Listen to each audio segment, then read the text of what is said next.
Hi friends, எல்லோரும் எப்படி இருக்கீங்க? அவியல் தான் செய்ய போகிறேன். காய்கறி வேகிறதுக்கு தண்ணி நல்லாவே கொதி வந்துருச்சு. வாழைக்காய், கத்தரிக்காய், உருளைக்கிழங்கு, ஒரு கேரட் அவ்வளோதான் எடுத்துருக்கேன். நீங்கள் வெஜ்ஜு எதுவானாலும் எடுத்துக்கோங்க, எந்த அளவானாலும் நீங்கள் எடுத்துக்கலாம்.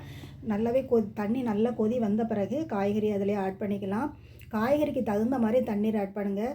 தண்ணி நிறையவும் வச்சிடாதீங்க. ஏன்னா காய் வெந்த பிறகு நம்ம தண்ணியை வடிகட்டிகிட்டு இருக்க முடியாது. அதனால் நீங்கள் எந்த அளவு காய்கறி எடுத்துருக்கீங்களோ அந்த அளவு தண்ணீர் வச்சு நல்லா கொதித்த பிறகு காய்கறி சேர்த்துட்டு தேவையான அளவு உப்பு ஆட் பண்ணிக்கோங்க.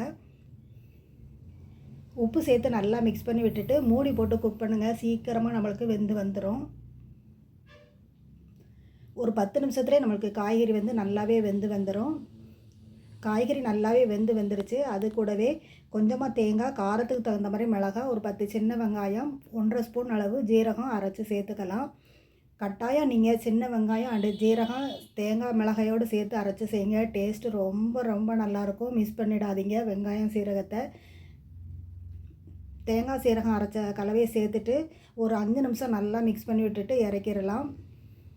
மாங்காய் இருந்தால் அவியலுக்கு நீங்கள் கட்டாயம் சேர்த்துக்கோங்க. ஒருவேளை உங்களுக்கு மாங்காய் இல்லை அப்படின்னு சொன்னால் இறக்கும் போது 2 ஸ்பூன் கெட்டி தயிர் அல்லது நல்லா கெட்டியான மோர் நல்லா மிக்ஸ் பண்ணி விட்டுட்டு இறக்கிடலாம். அதே மாதிரி அவியல் தாளிக்கிறதுக்கு நீங்கள் தேங்காய் எண்ணெயை யூஸ் பண்ணி தாளிச்சுக்கோங்க. நல்ல மணமாகவும் இருக்கும். டேஸ்ட்டு ரொம்ப ரொம்ப அருமையாக இருக்கும்.